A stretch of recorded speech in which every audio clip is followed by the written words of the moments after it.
Olá, benditos! Os assuntos do capítulo de hoje já foram vistos e explicados em Mateus e Marcos. Portanto, hoje vamos observar como Lucas, com sua precisão característica, organiza esse capítulo para mostrar o colapso definitivo da velha guarda religiosa diante da autoridade do reino de Deus. Esse é o 20º capítulo da nossa série.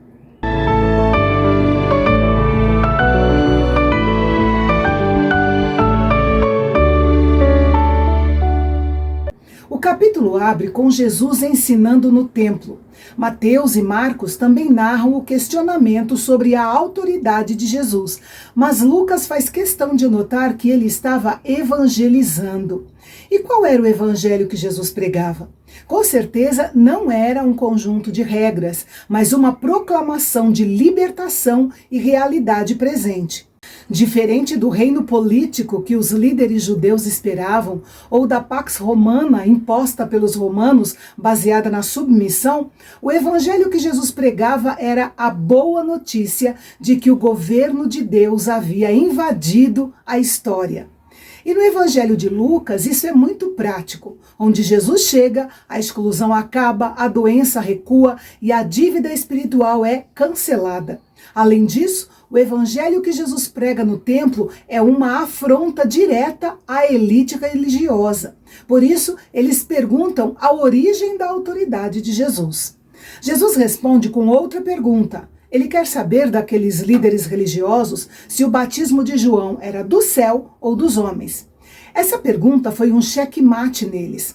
A questão era a seguinte: se o batismo de João era divino, então ele estava certo em proclamar Jesus como Messias. Sendo assim, Jesus tinha toda a autoridade. Essa questão deixou os líderes religiosos em um impasse. Admitir que o batismo de João era divino validava a autoridade de Jesus. Dizer que o batismo de João era humano poderia levá-los ao apedrejamento, porque o povo estava convicto de que João era um profeta.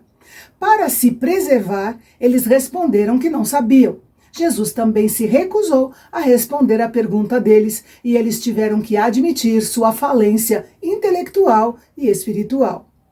Com isso, Lucas nos mostra que a autoridade de Jesus não precisa de selo institucional. Ela se valida pela verdade que o povo reconhece e que os doutores da lei temem. A seguir, Jesus conta a parábola dos lavradores maus. E aqui Lucas adiciona um detalhe que muitas vezes passa despercebido.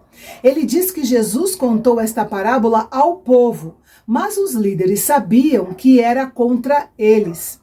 A parábola conta que, após 3 tentativas frustradas de receber aquilo que era seu direito, o dono da vinha envia seu filho amado, pensando, talvez eles o respeitem. Mas os lavradores maus o mataram. O ponto alto desta parábola em Lucas está na citação do Salmo 118 sobre a pedra rejeitada. Ele enfatiza o aspecto do julgamento, dizendo que qualquer que cair sobre aquela pedra ficará em pedaços, e aquele sobre quem ela cair será reduzido a pó. Ou seja, qualquer pessoa que vier a Jesus terá seu orgulho e sua teimosia quebrados, mas aqueles que se recusarem a vir serão esmagados por ele no dia do julgamento.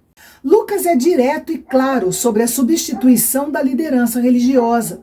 O reino não seria apenas tirado deles, como também a estrutura antiga seria pulverizada pela pedra que eles tentaram descartar. Ao entender que a parábola dos lavradores maus era sobre eles, os escribas e principais sacerdotes passaram a procurar um jeito de prender Jesus. E então entramos no campo das perguntas capciosas. A opinião pública havia impedido os líderes religiosos de deter Jesus. Então eles enviam espiões, fingindo ser justos, para tentar inverter a opinião pública contra Jesus, fazendo ele parecer estar do lado do governo romano.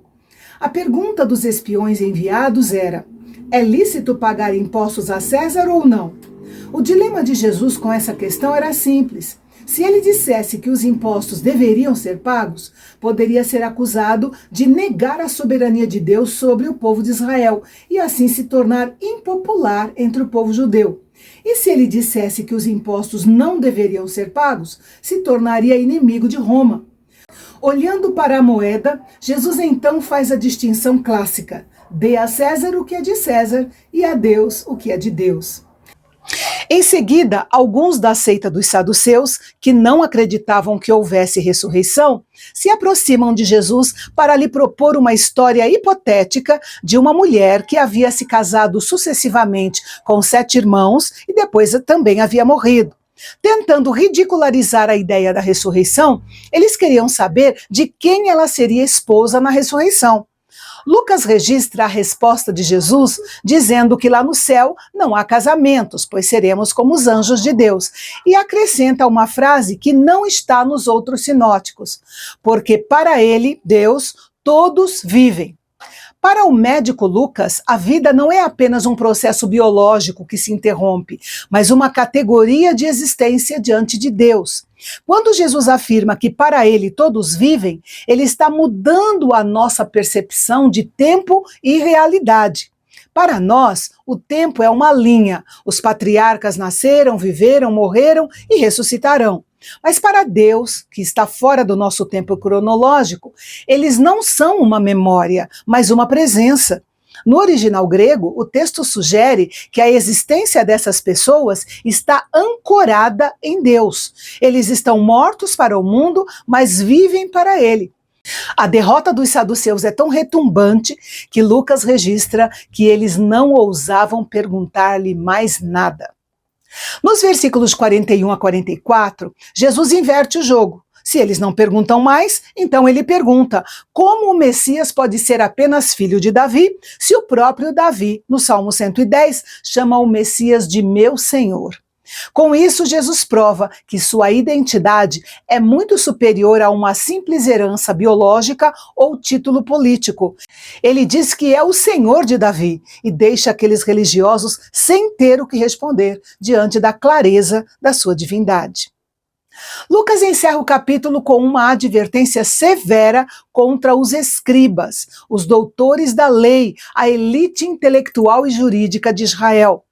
Jesus denuncia que esses homens buscam apenas o prestígio social, desfilando com roupas luxuosas e exigindo honras públicas, enquanto nos bastidores usam sua influência jurídica para explorar e devorar os bens das viúvas indefesas. Para Jesus, essa religiosidade baseada em vaidade e injustiça social receberá a condenação mais severa, pois privilegia a aparência em vez da compaixão. Lucas 20 revela que a autoridade de Jesus é absoluta e soberana, resistindo a pressões políticas, teológicas ou religiosas. Enquanto as estruturas humanas e o próprio Templo de Jerusalém estavam condenados à ruína, Jesus se estabelecia como a única pedra angular inabalável de um reino eterno. O capítulo nos convida a abandonar a hipocrisia e o medo dos homens, para reconhecermos que nossa vida real e duradoura está em servir ao Deus vivo, para quem todos os seus filhos permanecem eternamente vivos e presentes. Depois de ver Jesus desmascarar a hipocrisia dos líderes no templo, Lucas nos leva para o desfecho dessa história. O que acontece quando as grandes estruturas caem? Jesus nos ensina a olhar além das aparências, desde a pequena oferta de uma viúva até os sinais dos fins dos tempos, deixando claro que mesmo quando o mundo parece tremer, a nossa confiança deve estar na sua palavra, que jamais passará. Eu espero você no nosso encontro de amanhã, aqui no Canal Bendito, o canal de Fala Fácil, onde a teologia é para todos.